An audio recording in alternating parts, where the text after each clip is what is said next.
Hi, everyone, and welcome to the Noetic podcast. I'm your host, Jordan Cline, and I'm joined by CJ. And tonight we're going to continue on in our seminar series on Montaigne's essays. And we're going to cover chapter 12 with the essay titled Of Steadfastness. So with that, I'll hand it on over to CJ. I think what makes Montaigne so interesting to read is his impressions on human life and how we think as people.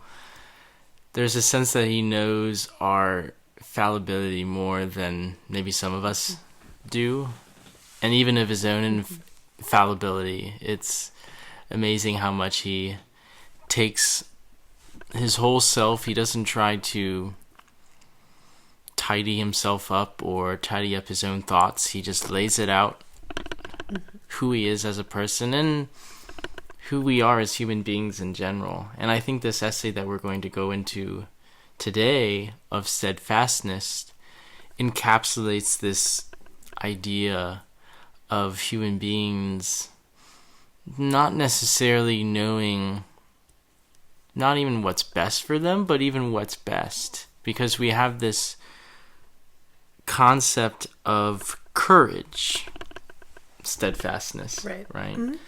And we assume that it's one thing. I mean, Jordan, what do you think of when you think of courage? Or is there a certain action for you? Is it moving forward? Is it facing your enemy? What do you think of? Yeah, I mean, I think that kind of going before really reading this essay and sort of mulling it over, I thought kind of steadfast was just sort of planting your feet in the ground and facing whatever comes your way sort of head on. Mm-hmm.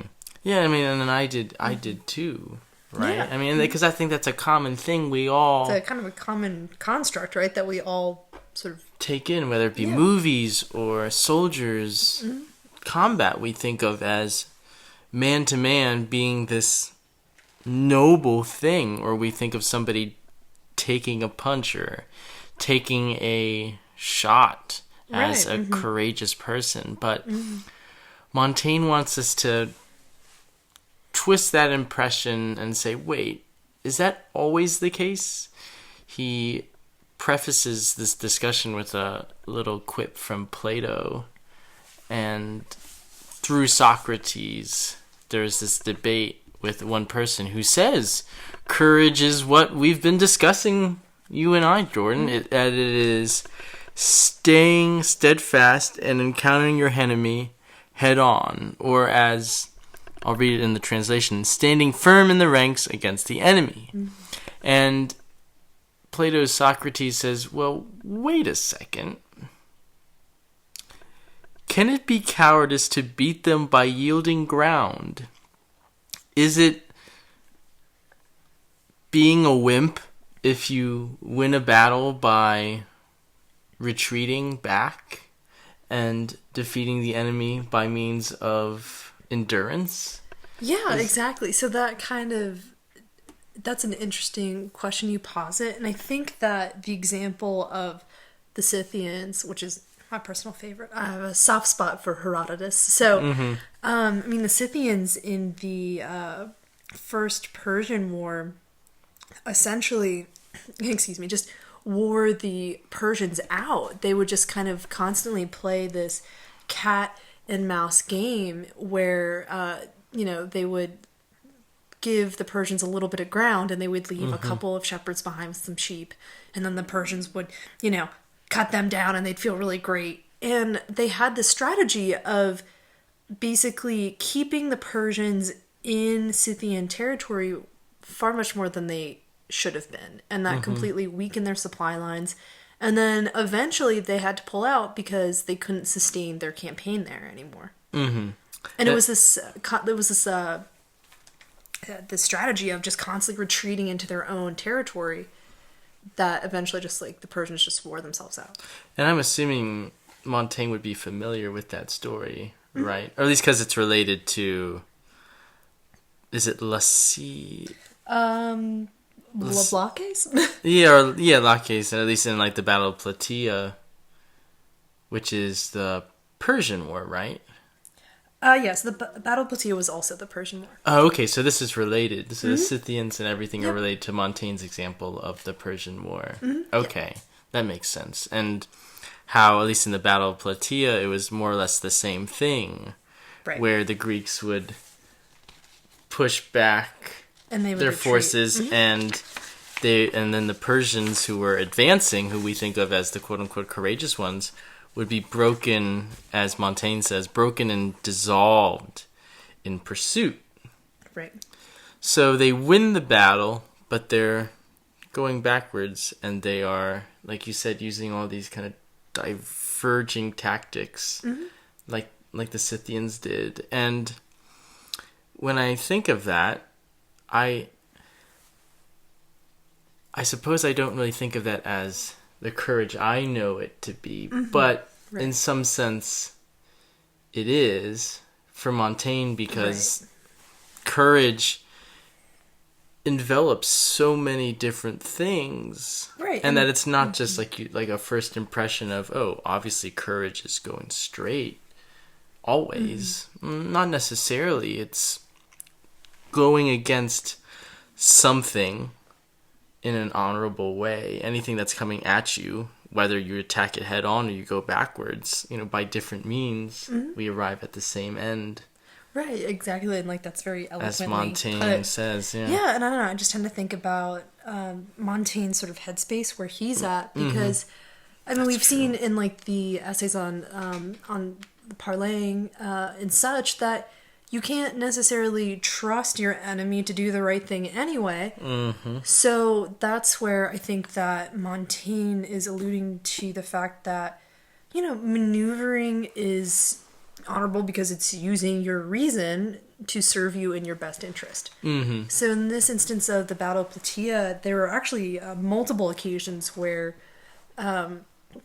the Greeks pulled back, and one major retreat that actually took place at night, they fled from another sort of battleground to Plataea because the Greek lines were running short, and it was just a disaster. It was a mess. It completely fell apart.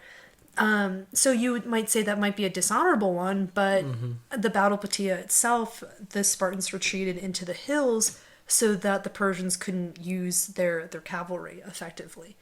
So I think we also have to consider the ends too. Yeah, and the outcomes as well. If we think about, maybe we wouldn't be so praising of the Greeks for this constant sort of retreat and cat and mouse if they lost. No, that's very true too. The outcome does matter in some respect. And even of Montaigne being able to write this, we have somebody that has witnessed civil war, at least in France at his time in the 16th century, with the fight between the Catholics and it was the Protestants, right? Yep. And that civil war made him, I think, obviously not so much, again, he's not, I don't think I would call him scared necessarily, but he had to retreat back to his own home and stay fortified there. And would we call that coward? Is he scared because he's not going out and fighting the enemy? No, it's like you said, there's certain strategies that are needed, as the Greeks did, to prevent enemy forces from kicking your butt. That, exactly. Again, it's the human experience is more complicated than, I'm courageous, I move forward. That's courage, right? There are certain things where if you're just going forward, there can be a certain recklessness, right? Where if we think of an Aristotelian golden mean of virtue of courage, there is at one end cowardice, right? And at the other end of the seesaw, there's recklessness. Right. And Montaigne includes a wonderful example in Darius, who's this king, I'm assuming, who's mocking this other ruler, saying, why don't you guys fight me? Come on, let's go. Why are you guys being cowards, right? Not being the forthright macho we think of when we think of steadfastness, of courage. And the other king gives his reply very much in the same way that we are talking of, where he says, well, you all are not fighting out of some noble duty. It's pure recklessness because you are not cultivating cities or land. Mm-hmm. You are like the Scythians, but in a completely different way. You're not using your means to come to a noble end, right? You're just attacking people because you have nothing to lose. And that, for Montaigne, is another distinction. Yeah. When we think that the one king is being a coward, but in fact the one that is attacking him is as, well, not if is as, but is the one that is, we could say, courageously bankrupt, in the sense that since he has nothing to lose, he'll just go after anyone, and that isn't really courage at all, in some respect. Yeah, and actually, could I read a little bit of the passage to kind of help? I think that it's like pretty exciting and it's very defiant, I think, and it has a lot of charge to it. Sure. Is it? What is it? So this is the passage of Darius, who sends the message to the Scythian king, and Darius is prodding this king, and he's saying, well, why do you keep running away from me? If you're so strong, stand and fight. If you aren't like strong enough to fight me, then submit. And Edintheros, the king of the Scythians, says, this is my situation, Persian. I have never yet fled from anyone out of fear before, and I'm not fleeing you now. What I have been doing is in fact no different from what I'm accustomed to do in times of peace. I will tell you why I do not engage you now. It is because we have neither towns nor cultivated land to worry about being captured or razed, which might induce us to engage you in battle sooner.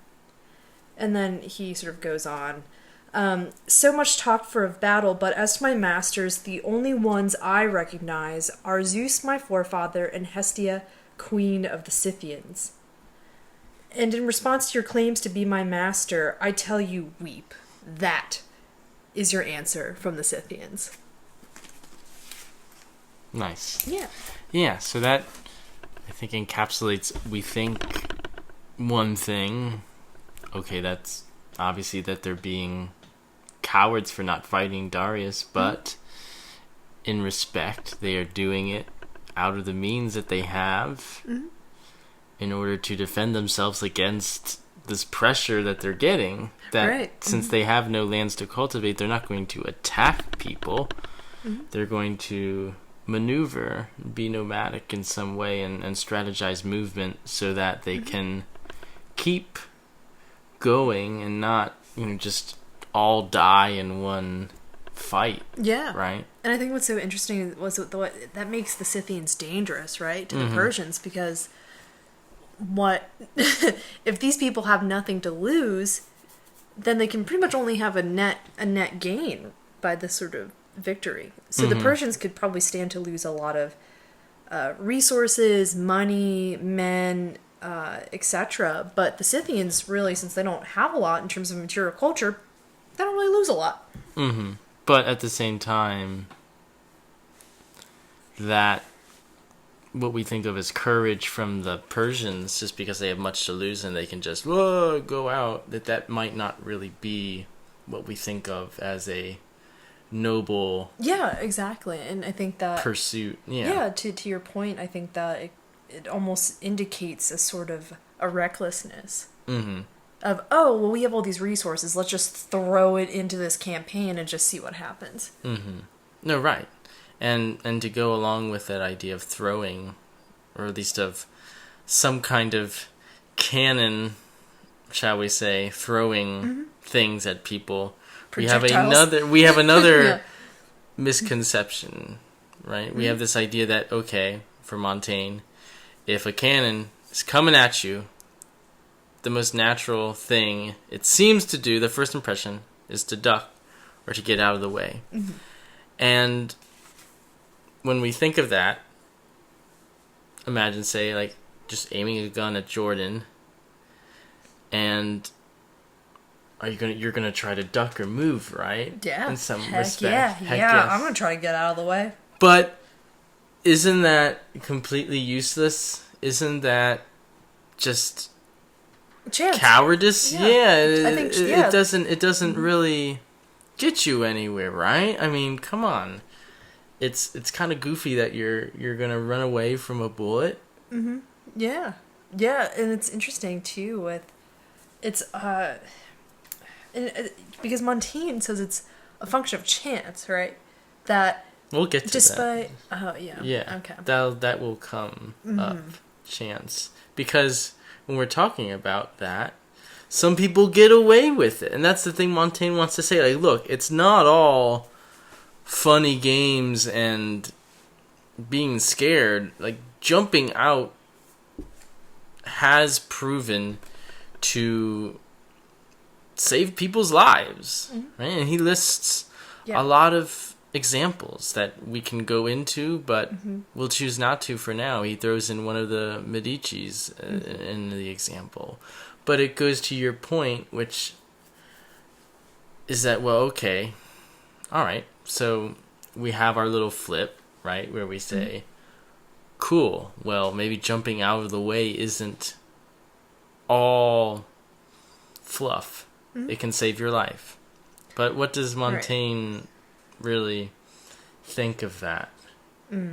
Yeah, I mean, because part of it is chance, right? Because if you jump out of the way, there's an equal chance that you could either save yourself from the projectile, like, hurtling towards you, or, so you can basically either save yourself or put yourself in the direct line of fire. And Montaigne's going to agree with you, and I'll let him speak to that, where he says, "It is much easier to believe that fortune favored their fright, and that on some other occasion the same movement might bring them in the line of fire instead of avoiding it." So that this reaction, moving out of the way, we could very well move into the bullet, right? And that, like you said, chance plays into it. Or like Montaigne says, chance probably is the factor in that. Right. But we're going to continue on this line of first impressions, because Montaigne goes on to talk about a shot of a gun. Again, we go back to the example. I'm not aiming at it at Jordan now, but I am just shooting it behind her at the bookcase, right? That is in our vicinity. Such and I go, violence. bam! And Jordan, maybe jumpy. gets jumped or something like that. She gets scared. And, okay, well, obviously, Jordan is scared, right? Yeah, startled. But that doesn't necessarily mean that you do not have the courage or steadfastness. That just means that you just got startled a little bit. Right, and I think, so, I mean, that's, like, it goes back to, like, what we talked about, like, 120 times in our Marcus Aurelius seminar, right? Where you can have these moments of being startled and jumpiness, because those are sort of initial impressions, but then at that point it's where your reason kicks in and you can start to sort of have that sort of steadfastness. So it seems like to me that, Montaigne says, hey, it's okay to be thrown off guard. It's okay to be startled because it happens to everybody. But there's that application of reason that's supposed to sort of govern your emotions in that moment. And maybe instead of being reactionary, you're more strategic. So instead of the retreats of like the Spartans or the Scythians being a maneuver out of like fear, it's not flight, it could be a calculated move instead of just an outright impulsive reaction. Yeah, and maybe when we observe it, to go off of that, maybe we take in that first impression of, that, okay, obviously when you move backwards, there is a sense that you are you are retreating back because there is an enemy that could and will kill you if you try to encounter them forthright, right? There is that first impression, and whether we call that being scared or startled, I don't think really matters, but I think it, in Montaigne's case, and I'll quote him where he says, for the Stoic sage, that it cannot be proof against the first ideas and fancies that surprise him. He can't defend himself against, oh my gosh, there is a bullet. Mm-hmm. Oh my gosh, the troops are coming at me. I have to turn around. Right. Mm-hmm. But then, like you said, it has to be tempered with reason, and that's where we see the strategy of the Scythians, the strategy of the Persians, to use this thought, this initial thought, and not let it get to them, because we can see retreats as every man for himself running. Yeah, like a free-for-all. But I think that, even a modern example of, I don't know, like a fire alarm going off, right? Mm-hmm. I mean, everyone's supposed to exit the building calmly and quietly and just follow the signs. Sure, but then when you get to a public building, anything goes. There isn't necessarily... Oh, no, really? I disagree. I mean, I know that in my undergrad, right, so the library was just like, I don't know, like 20 stories, just this like behemoth library. And so I hung out there a lot.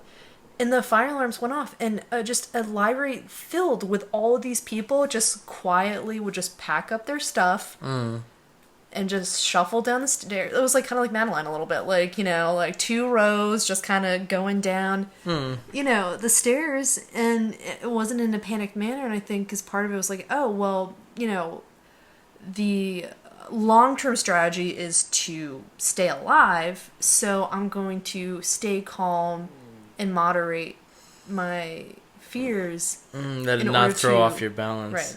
To achieve that objective of living to see another day. and that's not to say that any of you were startled by the fire alarm going off. Because initially, I mean, you're just kind of in the middle of you get that studying jolt. Or whatever. And you get jolted initially, and then you think, oh, okay, wait, I gotta get out of here. Mm-hmm. And who's to not say that you're also a little panicked as you're moving out, but you might be nervous, but yeah. If you see everyone else being kind of calm about it and working their way through it, then you can be calm too. Right, and that reason will prevail. Yeah. And I think that's very comforting to all of us, because we get scared and startled and nervous. Mm-hmm. And all of these things, it's completely natural. And when again, to go to first impressions, when we think of courage, we think of something that is always looking forward, never being scared. Right. Again, it's walking backwards as an explosion. Well, maybe not walking backwards, but walking as an explosion happens in the back, and you are not startled at all. Totally unfazed. Unfazed. Yeah, But it's okay to be scared of the explosion as you walk, walk away. But then, again, it's like you're scared, and then you're kind of like, oh, okay. And I think that Montaigne challenges the conception of courage as being just a sheer display of force.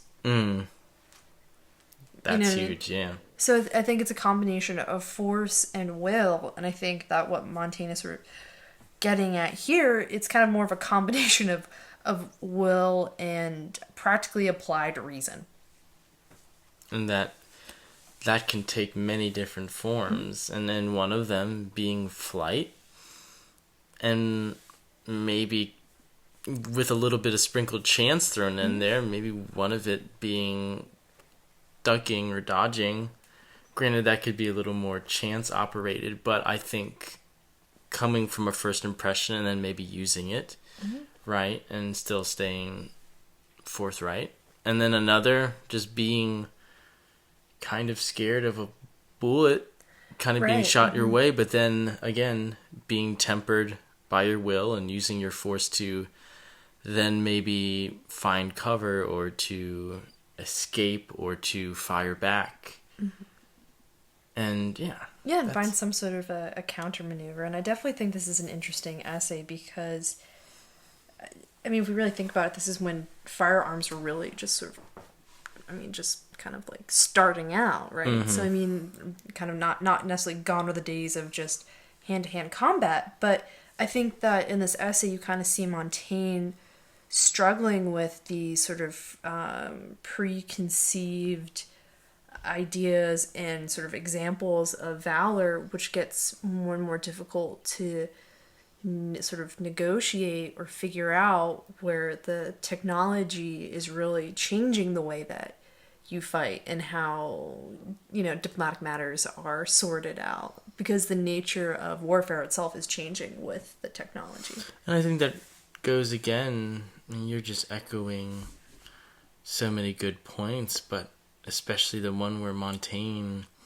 seems to have some sort of sympathy to the human condition in some respect, that it is not simply be straightforward, courageous, or be a coward. It's okay, courage can take many different forms. Right.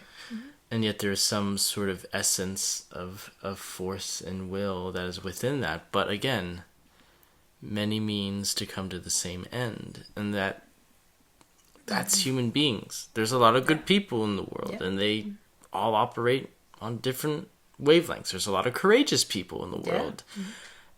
And they all operate on different wavelengths. I could say the soldier is courageous. I could say Jordan is courageous by doing this podcast. I could say that my grandmother is a very courageous person. And yet they're all courageous in different ways, in different forms. That isn't just the soldier necessarily. Right. But even the soldier could have different forms that isn't just going straight forward. But that it's this mixture, and that it's this little melting pot, which is being human.